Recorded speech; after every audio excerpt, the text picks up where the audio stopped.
আসসালামু আলাইকুম রহমতুল্লাহি ওয়াবারাকাতুহু। সম্মানিত দর্শক, আপনারা ইতিমধ্যে লক্ষ্য করেছেন যে বিএনপির অনেক শীর্ষ নেতা আওয়ামী লীগের রাজনীতি প্রতিষ্ঠা করার জন্য নানা রকম ফর্মুলা দিচ্ছেন। একটি রিফাইন্ড আওয়ামী লীগ যদি আসে এবং আওয়ামী লীগের যে সকল লোক অন্যায় করেনি, দুর্নীতি করেনি, কিংবা আওয়ামী লীগ যদি শেখ পরিবার মুক্ত হয়ে একটি ভিন্ন মাত্রার নতুন নেতৃত্ব নিয়ে রাজনীতিতে আসতে চায়, সেক্ষেত্রে বিএনপি নামক যে দলটি, সেই দলটি আওয়ামী লীগকে প্রতিপক্ষ হিসেবে চাচ্ছে। এবং এই আওয়ামী লীগের সম্পর্কে বিএনপির যে ইতিবাচক চিন্তা এবং চেতনা, এটি নিয়ে বিএনপির বিরুদ্ধ শক্তি এবং আওয়ামী লীগ বিরোধী শক্তি তারা উঠে পড়ে লেগেছে। এমনকি একসময় জামাতের আমির আওয়ামী লীগকে ক্ষমা করে দেওয়ার ব্যাপারে যে ইতিবাচক কথা বলেছেন বা বলেছিলেন, তাকেও কিন্তু সমালোচকরা মারাত্মকভাবে আক্রমণ করেছে। এখন যারা সমালোচনা করছেন এদের একটা বিরাট অংশ উগ্র, বিরাট অংশ তরুণ এবং দেশের যারা রাজনীতির যে ইতিহাস এবং ঐতিহ্য এই সম্পর্কে ওয়াকিবহাল নন। আওয়ামী লীগের সৃষ্টি, আওয়ামী লীগের অস্তিত্ব, আওয়ামী লীগের নীতি এবং আদর্শ এবং আওয়ামী লীগের যে বিশাল ভোট ব্যাংক রয়েছে, সেই ভোট ব্যাংকের যে কার্যকারিতা কিংবা তাদের শূন্যতা কিংবা তাদের অসহযোগিতার কারণে পুরো রাজনৈতিক অঙ্গনে নতুন একটি ফ্যাসিবাদের জন্ম হতে পারে, অনায়াসে সামরিক শাসন চলে আসতে পারে এবং পুরো রাজনৈতিক কৃষ্টি এবং কালচার ভ্যানিশ হয়ে যেতে পারে। এই জিনিসগুলো দেশের সিনিয়র যারা রাজনীতিবিদ তারা যেভাবে বুঝেছেন, তরুণরা সেই জিনিসগুলো বুঝতে পারেননি, ফলে তারা বিদ্রোহ করছেন। এটি আমি তাদের কোনো অন্যায় দেখছি না। তরুণদের তারুণ্য, তাদের রক্তের যে গরম এবং তাদের যে ঐতিহ্য, তারা এরকমই করবেন এবং আমাদের দায়িত্ব হলো তাদেরকে বোঝানো এবং তাদের কাছে সত্যিকার ইতিহাস তুলে ধরা। আপনি জানেন যে বাংলাদেশে যে কয়জন মানুষ আওয়ামী লীগের দ্বারা ক্ষতিগ্রস্ত হয়েছেন, তার মধ্যে জনাব মাহমুদুর রহমান মান্না, না ঠিক আমাদের সম্পাদক জনাব মাহমুদুর রহমান, তিনি অত্যন্ত ক্ষতিগ্রস্ত একজন মানুষ।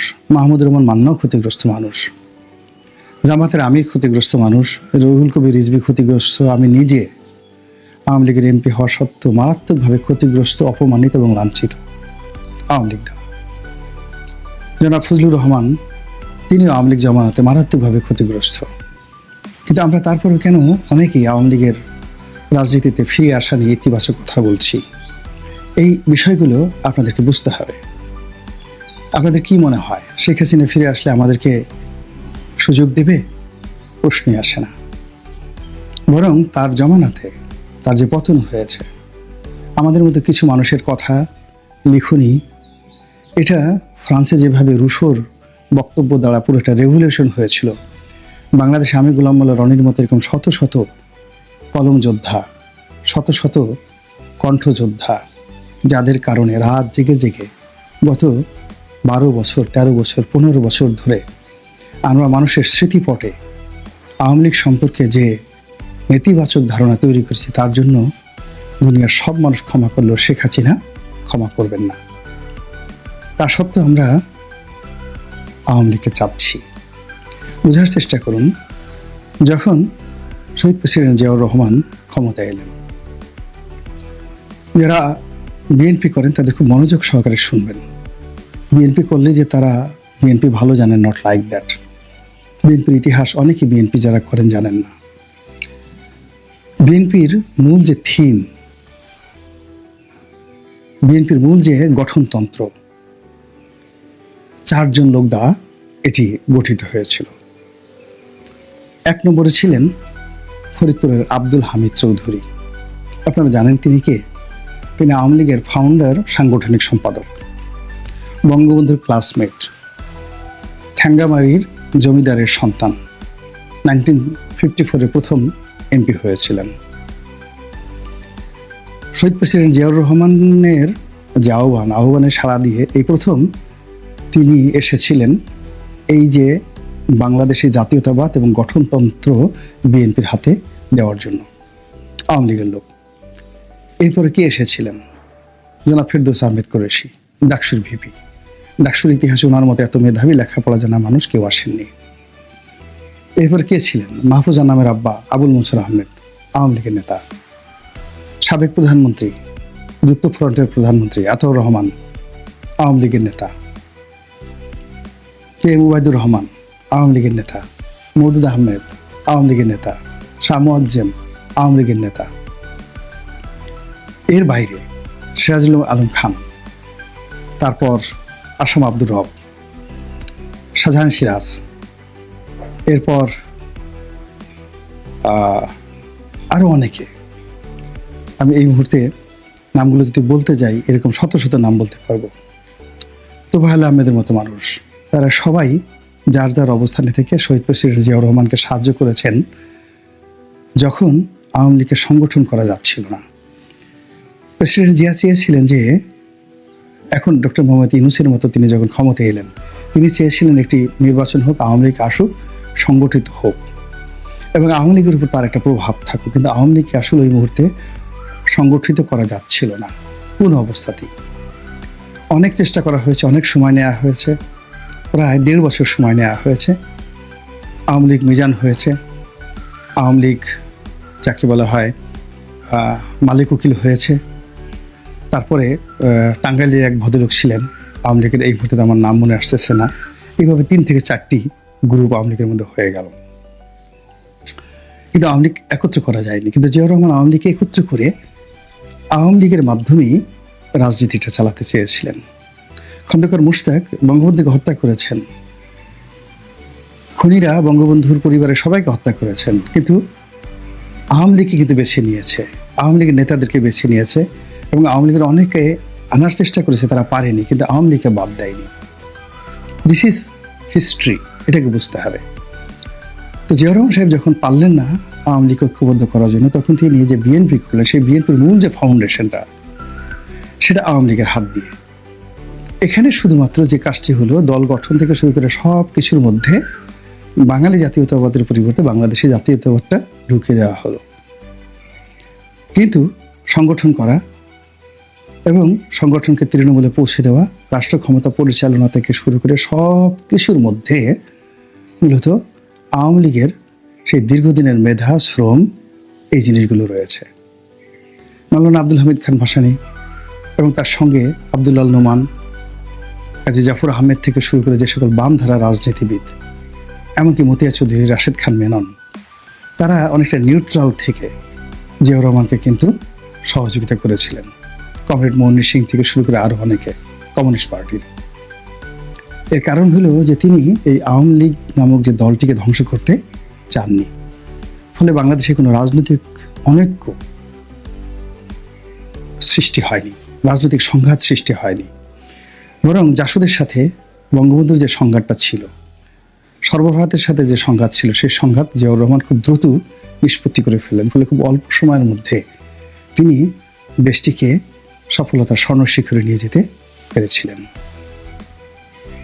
কিন্তু এখন যা হচ্ছে সেটি হলো রাজনৈতিক সংঘাত। এই সংঘাত হলে ইউনূস সাহেব টিকবেন না, এই সংঘাত হলে ছাত্ররা টিকবেন না, এই সংঘাত হলে আবার নকশাল তৈরি হয়ে যাবে, আবার আল কায়দা তৈরি হয়ে যাবে, আবার আইএস তৈরি হয়ে যাবে। এটা বিএনপির লোকজন বুঝেন, এটি আমার দেশের মাহমুদুর রহমান বোঝেন, এটি মাহমুদুর রহমান মান্না বোঝেন, আমাদের মতো লোকজন আমরা বুঝি। এই জন্য আমরা একটা রাজনৈতিক কালচার তৈরি করার চেষ্টা করছি, শেখ হাসিনা বা শেখ পরিবার বা এস আলমদের মতো দুর্নীতিবাজদেরকে প্রতিষ্ঠা করার জন্য নয়।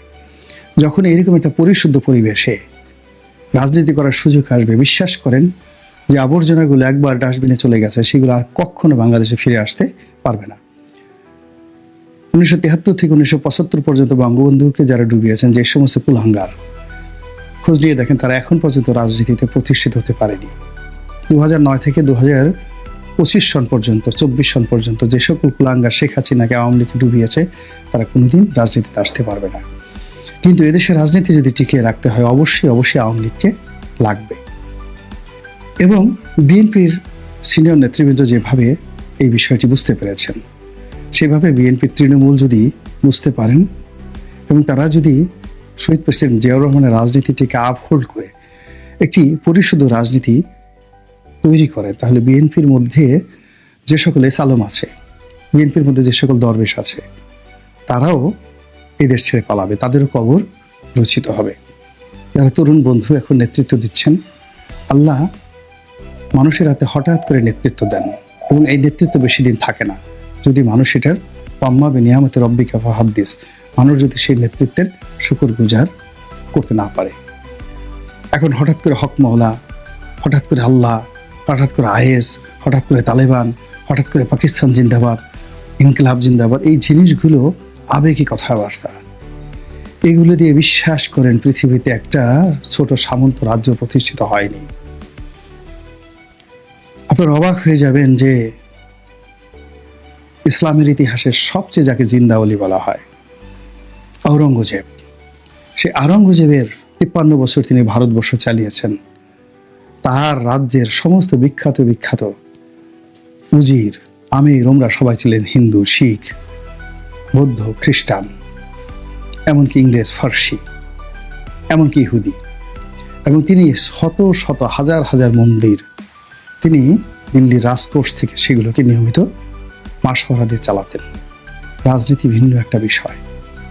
কাজে এখানে অমুকের কল্লা কাটো, অমুকের রক কাটো, অমুকে নিষিদ্ধ করো, অমুকের লাথি মারো, অমুকের বাসা আক্রমণ করো, অমুকের শেষ করো, একটা রাজনৈতিক মেধা, একটা নেতা তৈরি করতে 50 বছর সময় লাগে, আর শেষ করতে মাত্র 5 মিনিট সময় লাগে। এই বাংলাদেশ আলটিমেটলি শেখ হাসিনার কারণে নেতৃত্ব শূন্য হয়ে পড়েছে। 21 আগস্টের গ্রেনেড হামলার কারণে অনেক নেতৃত্ব শূন্য হয়ে পড়েছে। 111-এর কারণে অনেক নেতৃত্ব শূন্য হয়ে পড়েছে। এখন যদি ইউনূসের জমানাতে আবার নেতৃত্ব শূন্যতার কবলে পড়ি, এই ধকল আমরা সহ্য করতে পারবো না। কাজেই কাম অ্যান্ড কোয়াইট, শান্ত হন এবং নতুন করে চিন্তা করুন, ভাবুন। দেশটা নিয়ে যদি জানেন তর্ক করুন, যদি না জানেন শিক্ষা নেওয়ার চেষ্টা করুন। আল্লাহ আমাদের সবাইকে হেদায়েত দান করুন এবং হেফাজত করুন। আসসালামু আলাইকুম ওয়া রাহমাতুল্লাহি ওয়া বারাকাতুহু।